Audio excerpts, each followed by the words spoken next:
what I've gotten out of the past couple years, my son's 16 now. The good news is he's going to have to deal with his PTSD for the rest of his life, but now he has coping strategies that he didn't have before because we really moved in, right? Hmm. And he's 16 now. The good news is that I think that he's going to be able to Please give kind me of, good news. the good news is we pushed in with treatment. It was super scary. It was super awful. But what I've gotten out of it, bringing it back to me, is that I will never know what it's like to be him. Yeah. And I will Right. never know what it's like to have had his experience. And I was really naive. I was a first time parent, and I honestly thought, "Oh, look how nice your room is. Look how great this house is. Look Yeah. at how nice our family is. That's enough. You should be comfortable and everything should be fine and everything." But we have no idea what's going on in our kids' heads. So the cycle I was breaking was I came from a family where that kind of stuff was dismissed and not talked about. If you're Right. having a problem, figure it out. Just is stoic. That was my parents' generation, and this was like, no, and it changed me. It Yeah. changed how I look at things. I But mean, it it was has it was to, a right? nightmare. You can't like operate on the same frequency, keep and expect it to change around you and not change you, right? Right, right. Right. So you said raised by wolves. Walk us through that. Like, are you okay? In the You wilds of Holmby Hills. in the wild, like, Mhm. how old are you when you have an awareness that my parents are celebrities? I Immediately? mean, yeah. I mean, yes, immediately. I mean, my father was not around, so my parents' marriage started with we better get married because now we have a child, me, and Right. then it ended Mm. with now there's another child, and my mother caught my father with twins. So she was like, baby on each hip, a diaper bag, a sequin gown, and went to a motel on Van Nuys Boulevard. It's still Wow. there, actually. So she was like, she still calls Eddie delicious. She was like, he was, incredibly charismatic, and he was just, couldn't keep it in his pants. So, Mm. Mm. at some point you decide as a woman what your worth is. Some event will change sort of the direction of how you feel about what you're worthy of, right? Yeah. So, and my mother never married again. She did have significant boyfriends. She sort of went for the same guy. I had two sort of father figures in my life that were alcoholic. I mean, like Mm. Mm. knockdown drunk, musician, and then I made her choose between me and him. I mean, it was pretty ugly. Hmm. But Wow.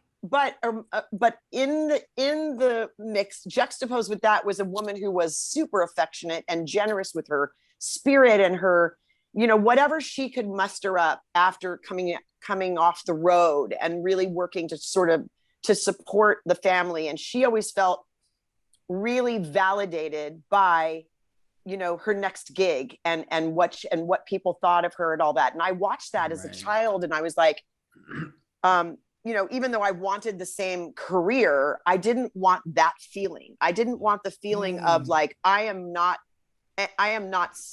worthy if I'm not like on the screen or the stage, Yeah. Right. which and because it was like, that's, we do that anyway. It's like such a business of, It's a you really know, hard way to live. it is, it If you're is. in that Yeah. mindset, then you're always a mess. It always hurts.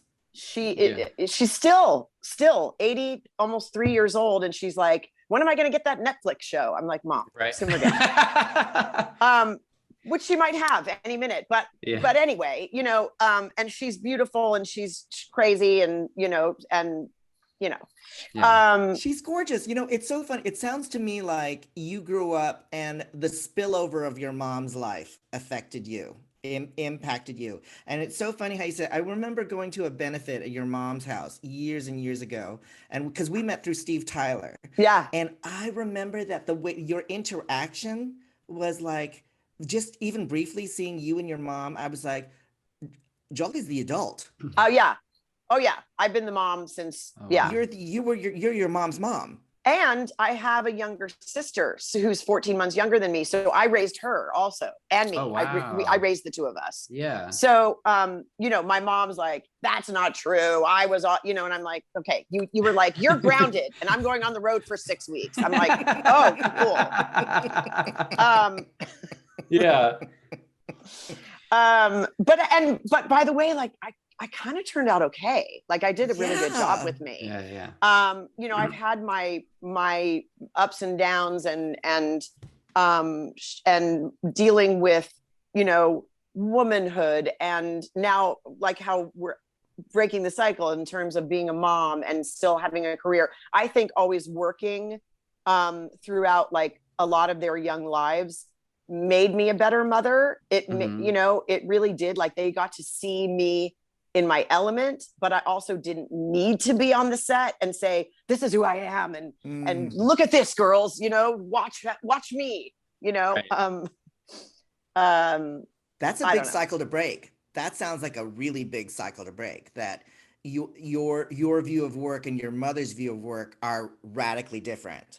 I mean, That's don't what get it me sounds wrong. like. I always want to be working, and I Oh, always of am course. staying creative and all of that. But I had, you know, sort of I would say probably a decade of them pretty steadily, as, you know, even when I was working, I was home for dinner. I was the last face that they saw. Yeah. I was there I drove them to school, you know, and on my way. And, you know, I wanted to do that because I didn't have that as a child. Yeah. I wanted to go to every play date and have the swimming lessons at my house. And, Right. you know, yeah. Just be more Julia, present. It Yeah, sounds like. I'm kind of curious because a thing that I hear a lot is when people grow up and they've got parents who are performers or parents who are addicts and like that kind of thing, they then Parents who are both. Right, parents who are both, they then find themselves in this position, kind of like a little bit how you're describing, where it's like, Jesus, it's like, I have to make sure that I'm the one who's kind of rising above, and I have to be present, and I have to take responsibility, and even like now maybe take care of my siblings. And in a way, through an experience like that, especially from a young age, we can kind of like start to learn that my worth and my value is in taking care of other people, kind of being like this like superhuman, right? How, through kind of then coming into adulthood yourself and being a parent, how did you strike that right balance where the scales didn't kind of tip in that direction? Well, let's not mince words. I did do a lot of living before becoming a parent, and I did have. It was the 80s. I did stay out all night on occasion, but I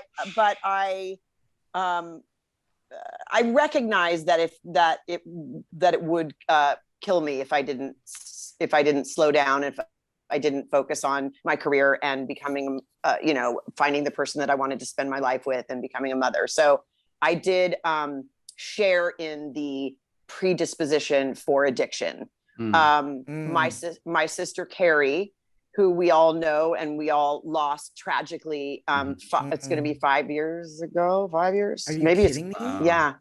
Oh, wow. She called me a periodical? Is that the, you know, that I was Like a able magazine? to, yeah, exactly.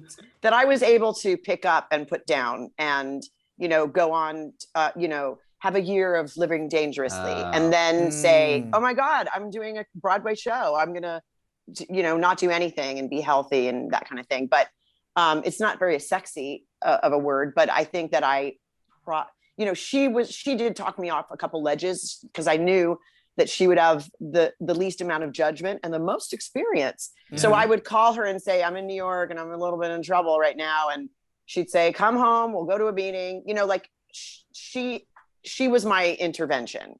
Wow. And then, you know, I was still kind of like, obviously when people reached out to me across the internet, people with mental health challenges, people with addiction, you know, she was notoriously bipolar and talked about her mental illness as, you know, it was who she was. There was no secrets. I'm not telling tales out of school. Right. And She that did a whole solo show about it. Yeah. And that she, you know, self-medicated, and people reached out to me and they're like, what are we going to do now that she's gone? Because, you know, she said, if I can survive, you know, anybody can. And then she didn't, you know, that was a traumatic experience. Like the world went off its axis, you know?